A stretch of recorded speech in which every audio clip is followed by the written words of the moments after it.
गरीब साध साध सब नेक हैं, आप अपनी ठोरे, जो सतलोक ले जाएंगे वो साधु कोई और।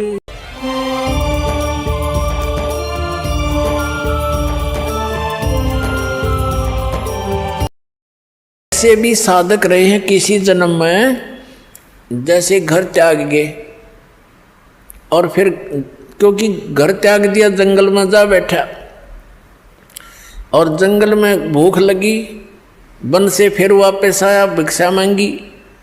ऐसे ऐसे भी पुण्यात्माओं की जानकारी हमें मिली कि ये ऐसे साधना करता था, गांव से रोटी मांग लाता था, सूखी साखी जैसी कोई देता था, और एक दो रोटी खाता था, बाकी टांग देता था कपड़े में बांध के वृक्ष के। वो सूख जाती थी 2-3 दिन, उन्हीं को भिगो भिगो कर खाता था, फिर दूसरे तीसरे दिन फिर मांगने जाता था। तो परमात्मा कहते तुम ऐसे भी साधक रह चुके हो, इतनी श्रद्धा से, ऐसे संयमी भी रहे, और जिस कारण से आपको क्या मिला, इंद्र कुबेर ईश की पदवी, ब्रह्मा वरुण धर्मराया, विष्णुनाथ के पुर को जाके तो फिर भी वापस आया। ओए ऐसी साधना, ऐसा कति वैराग बना करके, सब कुछ त्याग करके, इतना संयमी रह करके कठिन साधनाएं करने से भी तुझे क्या मिला, इंद्र कुबेर ऊपर के देवता बना दिया। इंद्र किसे कहते हैं? स्वर्ग के राजा को। पुण्यात्माओं, हम तो यहाँ एक MLA MP सरपंच बन जाने सोचो, पता नहीं क्या बन गए, अनजानपने में, बगैर ज्ञान के ये बकवाद बहाओ प्राणी को। अब इससे तुलना हो जाएगी कि राज्य की क्या आवश्यकता है, कि कैसा है ये राज्य। एक ये इंद्र कैसे बनता है, इसका या तो ये इतना पुण्य करे, धर्म यज्ञ करे, 100 मन देसी घी, एक मन में 40 किलो, 100 मन देसी घी एक बार की यज्ञ में लगावे, उसमें हवन भी हो, भंडारे भी हो। अब जैसे जिसमें 100 मन घी यानी 4000 किलोग्राम जैसे घी लगेगा, तो वहाँ अन्य खर्चा कितना होगा, आटे नमक मिर्च दाल का, तो वो तो गिनती है नहीं फिर। तो ऐसी 100 यज्ञ करे जिसमें 100 मन देसी घी प्रयोग हो, और उसके लिए कुछ कंडीशन है, टर्म एंड कंडीशंस है उसकी, कि ये अगर मर्यादा भंग होगी तो वो यज्ञ आपकी मान्य नहीं जाएगी, और 100 यज्ञों में से एक भी खंडित होगी तो नैसरित करनी पड़ेगी। फिर उससे क्या मिलेगा, इंद्र की पदवी मिल जाएगी। इंद्र का यानी स्वर्ग का राजा इंद्र होता, जैसे प्रधानमंत्री मान लो भारत का राजा।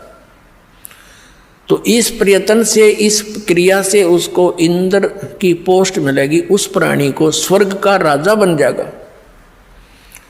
अब उस स्वर्ग के अंदर तो आम व्यक्ति भी जाकर ने सोचा मैं सुखी हो जाऊंगा, बोलेपन में अज्ञानता से। अब परमात्मा हमें क्या ज्ञान देना चाहते हैं, इस ज्ञान से आपको सतलोक की इच्छा जागृत होगी। अब क्या बताना चाहते हैं परमात्मा, कि आप तो यहाँ छोटे से राज्य को प्राप्त करने की चेष्टा करते हो, और वो इंद्र का राज्य इतनी साधना करने से प्राप्त होगा। दूसरा उसका तरीका है, इतना तप करे, तप से राज भी प्राप्त होता है, और फिर उसमें भी टर्म एंड कंडीशंस होती हैं।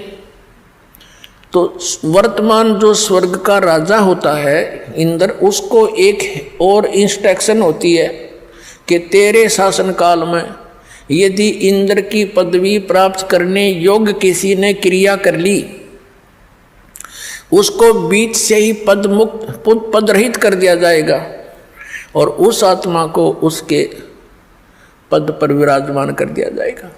तो उसको चिंता बनी रहती है स्वर्ग के राजा को, कि कोई पृथ्वी लोक पर इंद्र की पदवी प्राप्त करने योग्य कोई ये क्रिया ना कर ले। उनको खंडित करवाने का उसका सिर धड़कीबाजी लगाए रखता है। आप देख रहे हो यहाँ पर इस पृथ्वी के एक छोटे से एमएलए, एमपी, मंत्री, मुख्यमंत्री बनने के लिए ये के कितना उद्मस्तार देते हैं। आपको मालूम है राजनीति कितनी खतरनाक है। और वहाँ भी वही राजनीति, वो इतने घटिया स्तर के कर्म कर देता है, इंद्र सोच भी नहीं सकते। अपनी पत्नी को भी भेज देता है अपने स्वार्थ सिद्धि के लिए किसी गैर पुरुष के पास। तो खाक है ये राज्य, खाक है ये राजनीति। तो ऐसे एक मार्कंडे नाम के ऋषि बंगाल की खाड़ी में तपस्या कर रहे थे। इंद्र के हलकारे यानी उसने गुप्तचर छोड़ रखे होते हैं पृथ्वी पर, उनके देवता यहाँ गुप्त रूप में घूमते रहते हैं। और उनके ऐसे सूक्ष्म शरीर होते हैं, ये लंबी डिटेल बन जाएगी जब मैंने ये चैप्टर दूसरा शुरू कर दिया, क्योंकि आपने आज तक ज्ञान तो सुना ही नहीं है। उस अज्ञान को ज्ञान मान के ग्रहण कर रखा है। लेकिन सिंपल सा इतना ही कहेंगे कि उसके हलकारे गुप्तचर सीआईडी वाले घूमते रहते हैं। और उन्होंने पता लग गया कि ऐसे एक ऋषि मार्कंडे नाम के ऋषि बहुत समय से बैठे हैं, तपस्या कर रहे। इंद्र को चिंता बन गई कि कहीं तेरी गद्दी प्राप्त ना कर ले। उस तप को भंग कराने के लिए, साधना को डिस्टर्ब करने के लिए उसने एक उर्वशी भेजी। एक औरत आई खूबसूरत, और उसने उस ऋषि के सामने थोड़ी सी दूरी पर डांस करना शुरू कर दिया, नाचना शुरू कर दिया। और वहाँ का एक सिद्धि से वहाँ का वातावरण ऐसा बना दिया जैसे ना गर्मी ना सर्दी, और सुगंध उठ रही हो जानो चारों तरफ से, ऐसे जानो ऐसा बड़े मनमोहक वातावरण बना दिया। अब वो नाच रही है। मार्कंडे ऋषि आधी आंखें खुली हैं, आधी बंद हैं। जब उसने सारे डांस कर लिए, अंत में वो निवस्त्र होगी। तब मार्कंडे ऋषि बोले, हे बेटी, हे माई, हे बहन, आप यहाँ किस वास्ते आई? तब उर्वशी ने कपड़े पहनते हुए कहा कि हे ऋषि, मेरे स्वरूप को देखकर यहाँ अन्य इस बनखंड के, इस वन के, डिवीजन के, इस टुकड़े के जितने ऋषि महर्षि थे उनके वो तो डामाडोल हो गए, और छोड़ कर इस तपने खड़े होकर लागे देखने मेरे को। लेकिन ना जाने आपकी समाधि कहाँ गई हुई थी, ये आप जानो। आप डगमग नहीं हुए। तब मार्कंडे ऋषि ने बताया कि मेरी जो समाधि थी, समाधि क्या होती है कि यहाँ बैठे वो अपनी दूरबीन से, अंदर की आँखों से, ये अपनी अपनी भक्ति से रेंज घटती बढ़ती रहती है। वो कह रहा कि मैं ब्रह्मलोक में मैं डांस देख रहा था, और वहाँ नाचने वाली औरतों की तेरे जैसी तो 7-7 नौकरानी थी। तो तेरे डांस ने के देखूँ मैं, तो तेरे से इतनी सुंदर थी वो, जिनकी तेरे जैसी तो नौकरानियाँ थी। वहाँ मैं समाधि लगा रहा था। अब पुण्यात्माओं, ये तत्व ज्ञान है, इससे दूध और पानी छनेगा, अलग अलग हो जाएगा। एक तरफ तो ये है कि मार्कंडे ऋषि ने अपनी साधना को सर्वोच्च मान रखा था। तो उर्वशी कहने लगी कि महाराज, आप एक बार इंद्रलोक में चलो।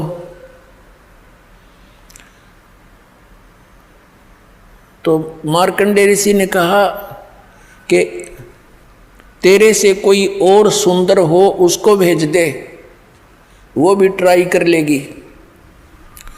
तो उर्वशी ने कहा कि मैं इंद्र की पटरानी मैं ही हूँ, यानी सबसे ब्यूटीफुल, सबसे खूबसूरत स्वर्ग की जो औरतों में से एक होती है, वो सची नाम है उसका, और वो इंद्र की पटरानी होती है।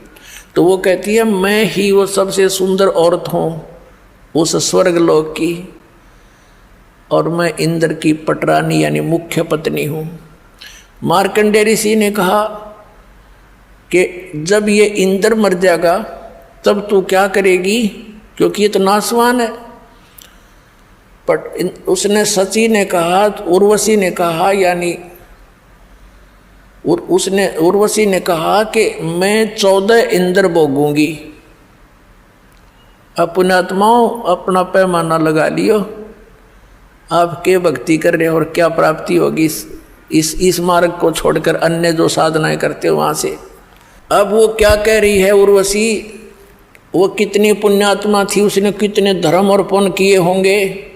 वो कह रही है कि ये 14 इंद्र मर जाएंगे, अपना शासन काल पूरा करके इनकी मृत्यु होती रहेगी और मैं नो की नो बनी रहूंगी, मैं इनकी पत्नी रहूंगी, यहाँ की पटरानी, ये भी एक पोस्ट है।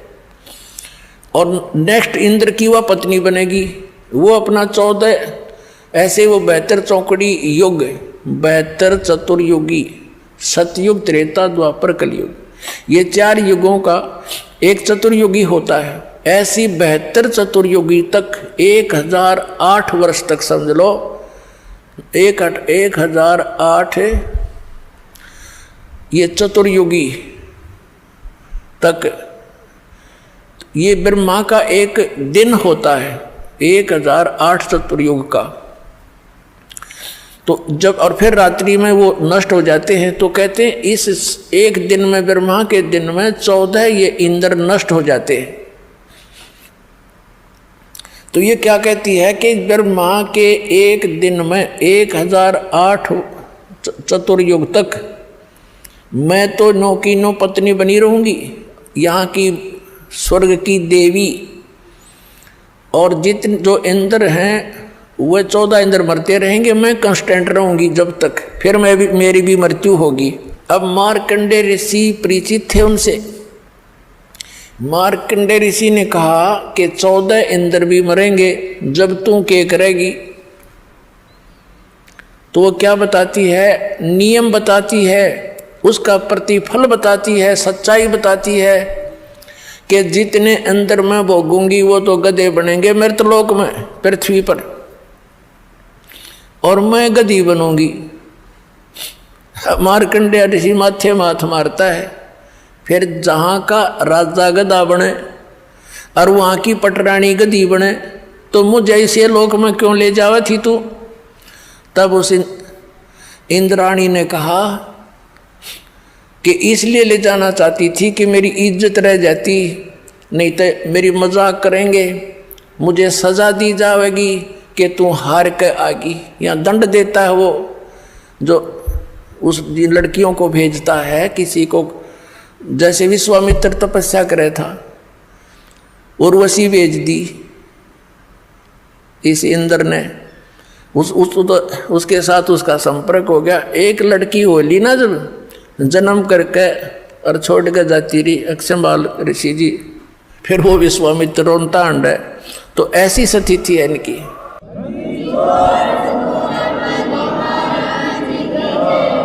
वो क्या कहती है कि मैं अपनी इज्जत रखने वास्ते, और ऐसे वो इंद्र इन ऋषियों को और लड़कियों को जो स्वर्ग में सुखी मानते हैं, स्वर्ग में सुख हो जाता है, उनका वो नौकर हैं उसके सारे, उस इंद्र के, और उनको बाई फोर्स बेचता है कि जा उसका धर्म भंग करके आ, नहीं तो तुझे सजा दूंगा। वहाँ कोड़ों से पीटी जाती हैं औरतें जो स्वर्ग के वासी कहलाते। इस डर के मारे वो कह रही है कि मुझे दुआगन करेंगे, सजा दी जाएगी, आप एक बार चल पड़ो। तब मार्कंडेय ऋषि ने कहा था कि किस लिए ले जाना चाहती थी, कि अपनी इज्जत रखने के लिए, नहीं तो यूँ कहेंगे तू भी हार के आएगी, सबसे सुंदर थी, सबसे शक्तिशाली थी। तब जब मार्कंडेय ऋषि ने कहा, ए बोली आत्मा, तू आज भी गधी, क्योंकि 14 खत्म करेगी, और मृत्यु के बाद तो स्वीकार कर रही है परमानेंट गधी, तो फिर गधी का भी इज्जत किसी, और इज्जत की ठेकेदार नहीं बनी बैठी, तो भाग यहाँ से।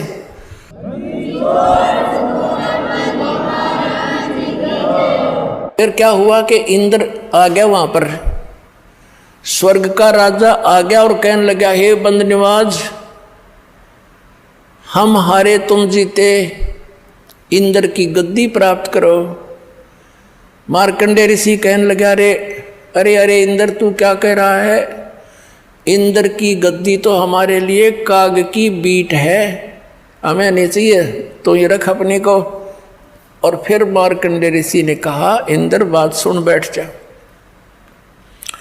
अब इंद्र तक खुश हो गया कि ऋषि ने बख्श दी मेरी गद्दी वापस। अभी हमने तो इतना ज्ञान है। तब समझाने की चेष्टा की मार्कंडेय ऋषि ने कि देख, मृत्यु के उपरांत तू पशु बनेगा, गधे की योनि में जाएगा। आजा तुझे ऐसी भक्ति बता देता हूँ, तेरा मोक्ष हो जाएगा, ब्रह्मलोक में चला जाएगा। अब और इंद्र क्या कहता है कि महाराज जी ईब तक मौज करने दो, फिर देखूंगा, फिर बोलो। अपने आत्माओं सबके वह बीमारी है जो इन स्वर्ग के देवताओं तक के, आपने भी यही है। अब जैसे ये दास किसी को, अपने मित्र प्यारे को, जैसे दास जूनियर इंजीनियर की नौकरी करता था जेई की, तो उन अपने साथियों को भी कोशिश की समझाने की, जो जिसको थोड़ा सा ज्ञान सुहावा था उसको बैठा के समझाने की चेष्टा की। तो वो क्या कहता, भाई फिर देखेंगे, फिर देखेंगे। फिर के देखेंगे, गधा बने पाछे तो कुमार देखेगा। फिर